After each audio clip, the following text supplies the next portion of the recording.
Bienvenue dans ce tout nouveau tutoriel entièrement consacré au rouge à lèvres et plus particulièrement à son application. En effet, au cours de la journée, celui-ci a tendance à s'estomper, à disparaître ou à laisser des petites marques disgracieuses lorsque l'on a des lèvres gercées et nous laissant donc une bouche zébrée. Voici donc quelques trucs et astuces afin d'éviter tout cela, mais aussi afin d'optimiser sa tenue, et ce, même lorsque l'on boit. Avant de commencer, un petit conseil pour les personnes qui sont sujettes aux lèvres gercées. Une fois par semaine, faites un gommage doux de vos lèvres. Cela retirera les peaux mortes et évitera un effet zébré si vous mettez du rouge à lèvres. Lorsque l'on applique du rouge à lèvres, le principal, c'est la base. La toute première chose à faire, c'est de bien hydrater vos lèvres. Pour ce faire, avant d'aller vous coucher, vous déposez un baume à lèvres en grande quantité, mais pas trop, afin de créer un masque pour lèvres. Le lendemain matin, lorsque vous vous réveillerez, vos lèvres seront toutes douces. Vous venez donc de procéder à votre maquillage habituel et la dernière étape de celui-ci est celle des lèvres. Voici une première astuce pour les femmes qui ont, comme moi, une petite bouche très peu marquée et pas du tout pulpeuse. Vous allez prendre un pinceau à lèvres, comme ceci, et un fard irisé de couleur beige, blanche ou encore un illuminateur, comme vous le souhaitez. Vous allez donc prendre un petit peu de matière avec votre pinceau et en déposer juste au-dessus de l'arc de Cupidon.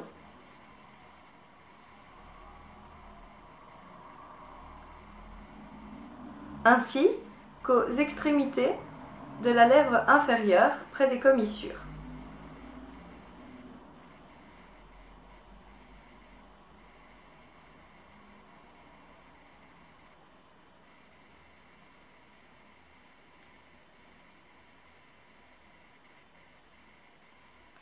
Cela aura pour effet, une fois maquillé, de faire ressortir la bouche. Ensuite, nous allons passer au contour des lèvres. Pour ce faire, vous prenez un crayon à lèvres qui est de la même couleur ou d'un ton se rapprochant très très fort de la couleur du rouge à lèvres que vous allez utiliser. Nous allons commencer par le contour des lèvres supérieures.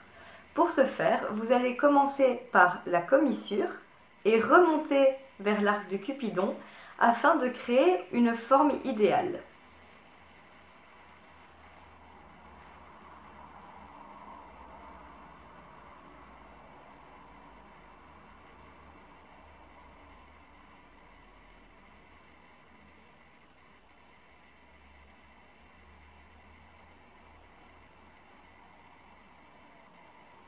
Bien évidemment, si vous voulez grossir votre bouche, c'est le moment de le faire. Ne dépassez jamais d'1 millimètre. C'est très important au risque de faire vraiment très très faux. Donc ensuite, vous allez passer à la lèvre inférieure, mais cette fois-ci, commencez par le milieu et remontez vers la commissure.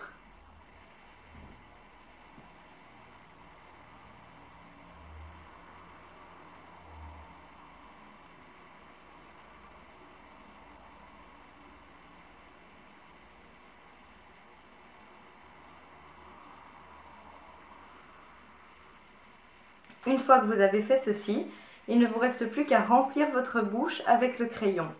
Comme vous pouvez le voir, j'ai pris une couleur assez foncée afin que vous puissiez voir ce que je fais. Habituellement, j'utilise des couleurs plus claires.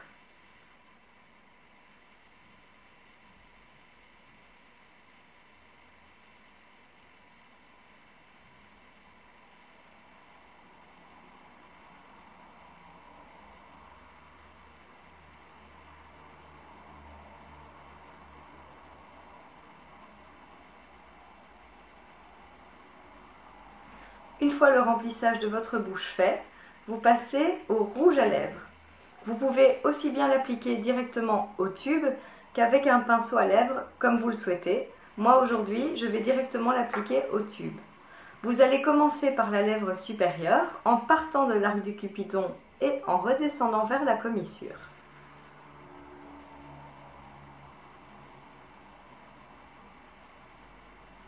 Et pour la lèvre inférieure, vous allez faire un arc de cercle. Ensuite, vous allez pincer vos lèvres l'une contre l'autre et les frotter. pour finir, vous prenez un mouchoir et vous pincez vos lèvres sur celui-ci, d'abord le bas, ensuite le haut.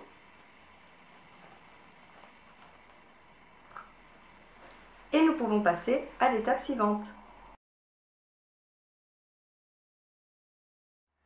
Lorsque vous créez votre forme, il arrive que vous faites une petite erreur ou qu'il y ait une petite bavure. Voici comment la rectifier. Vous allez prendre un coton-tige et l'imbiber d'un tout petit peu de fond de teint que vous avez utilisé pour votre teint. Une fois que vous l'avez fait, vous l'étalez sur le coton-tige en tapotant et vous allez passer là où il y a une rature.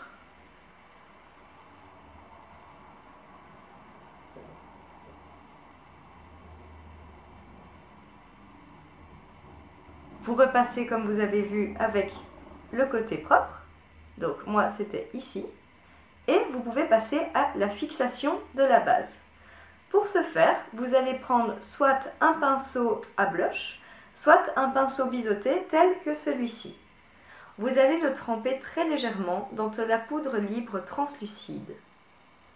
Attention à ne pas en mettre trop. Vous allez ensuite balayer votre bouche.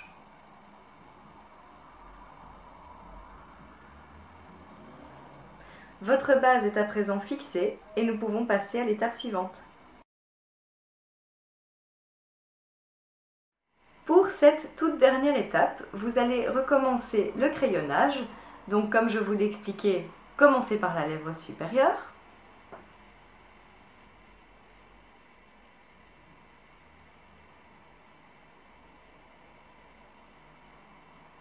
Ensuite la lèvre inférieure.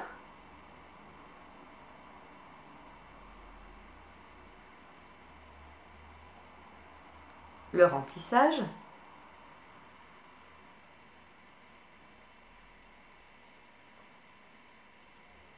Et l'application de votre rouge à lèvres.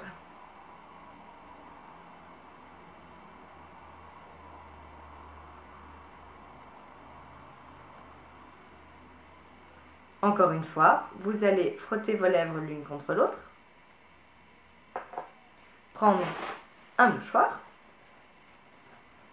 pincer vos lèvres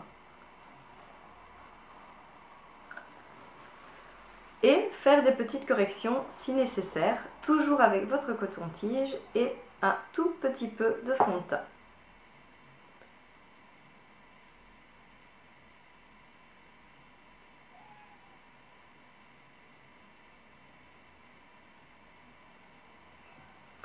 Ensuite, nous allons pulper vos lèvres. Pour ce faire, vous allez prendre un petit peu de fond de teint, encore une fois, et en appliquer sur votre pinceau à lèvres. Vous allez en placer au milieu de votre lèvre inférieure ainsi que de votre lèvre supérieure.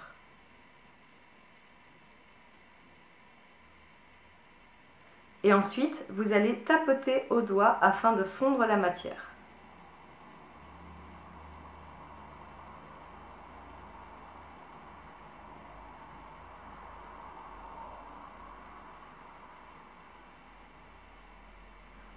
Ceci va avoir pour effet de gonfler votre bouche. Enfin, la toute dernière chose à faire est d'appliquer le gloss. Vous allez le prendre d'une couleur se rapprochant encore une fois de votre rouge à lèvres ou d'une couleur transparente, comme vous le souhaitez. Vous allez en placer au niveau du milieu de vos lèvres.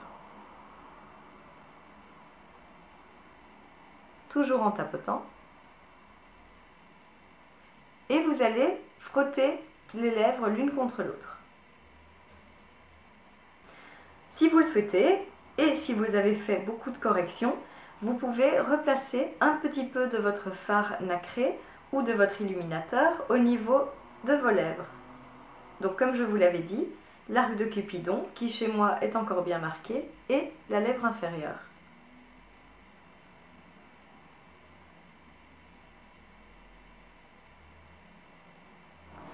Vous savez à présent comment correctement appliquer votre rouge à lèvres afin qu'il tienne pendant des heures, mais également comment redessiner et repulper une bouche trop fine et trop peu marquée. Si vous avez l'habitude de ne mettre que du gloss lorsque vous vous maquillez, la chose à retenir est de faire un gommage hebdomadaire si vous avez une bouche sèche et gercée et de toujours mettre du fond de teint au niveau de votre bouche lorsque vous vous maquillez. J'espère que toutes mes astuces vous serviront. N'hésitez pas à me laisser vos impressions après les avoir testées. Je vais vous laisser en commentaire encore un ou deux trucs et également la recette d'un gommage pour les lèvres fait maison. Je vous souhaite une excellente journée et à bientôt pour de nouvelles aventures. Salut!